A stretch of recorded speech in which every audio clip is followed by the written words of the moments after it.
Unathi, what's going on there where you are?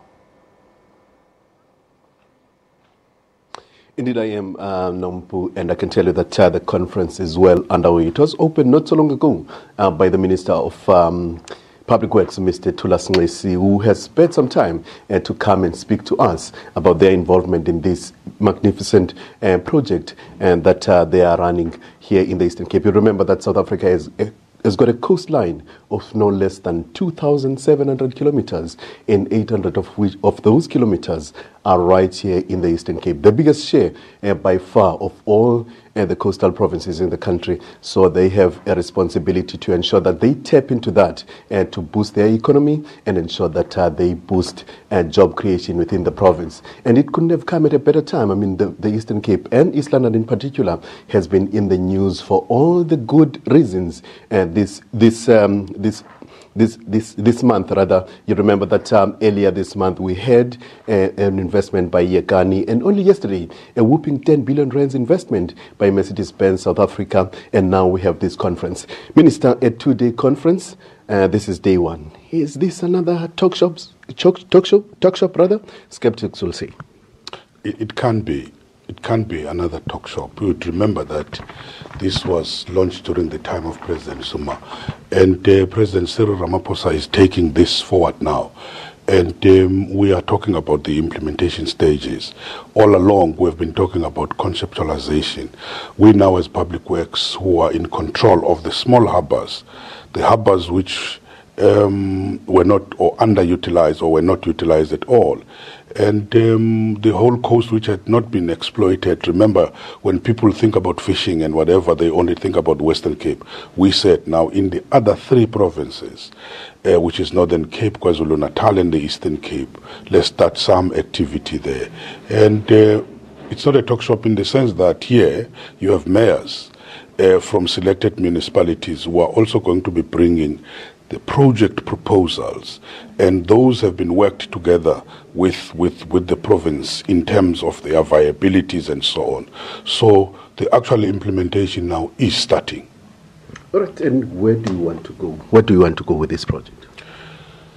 This is a long-term project. If you look into the activities which you need, there are short-term activities where you can be able to quickly rehabilitate those small towns in terms of tourism and putting the necessary infrastructure even before you deal with the harbour issues. And issues like, in some of them you have what you call sunken vessels. You have to do a lot of dredging and cleaning up of these particular harbours, and put the infrastructure in the quays, in the breakwaters and so on, because it's very necessary. They've been neglected for a very, very long time. Once you'll be able to put that infrastructure, but others, we have to do some training of some black people, because we are saying they must participate now in that particular economy. But it's going to depend on the municipalities.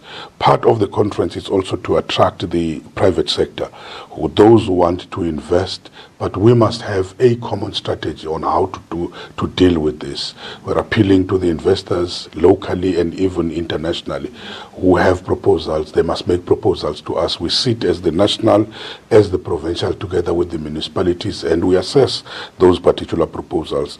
Or as we can also put proposals and in the public, and people bid in relation to that. And in the long term, we want to see all these harbours working, and we also want to empower what we would call the black people who have been neglected. You know that along the coast you have a lot of what I would say rural fishermen who didn't have even the market, who have been exploited and so on. We must also be able to work with those people, create co-ops, and also create facilities for them and even the market places for them. Minister, before we run out of time, listening to your speech earlier on, you bemoaned the fact that there are multi-decade leases, some up to 99 years, in some of the prime areas, including the coastal areas. What are we doing to try and get those properties back and ensure that they generate income for the country? You'd remember that the Public Works started a program about 4 years ago, looking into all the assets, the state assets.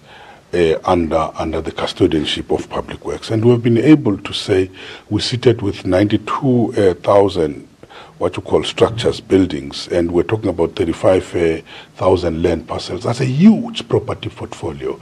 And after we've discovered those, we had to say, what are they used for? We've discovered that along the coastline, what we call the Admiralty land, there's a lot of properties there where people were just running their own businesses comfortably without paying any proper rent or market-related rent to government. It comes from the previous apartheid government. Some of them have been renting land at 5 rands, 10 rand, which is just more of a token thing, not a very serious thing. But we want now to make money from those properties. We'll be able to look at that because we're re-looking at all our leases, be it on the buildings in towns or in along the coast. We're reviewing all our leases in order to be able to say we're going to let them at market-related prices. Wonderful. Minister, always a pleasure working with you. Thank you very much for your time. And that is the Minister of Public Works, Mr. Tulasnesi. You've heard it for yourselves, ladies and gentlemen. He says they will be taking a very tough stance against those who have long leases and paying next to nothing property that belongs to government. With that, from us here in East London, it's a wrap, and it's back to you in Auckland Park. Thanks very much, Unathi. That's our reporter in the Eastern Cape, Unathi Binqose, just giving us a report there on the ocean's economy.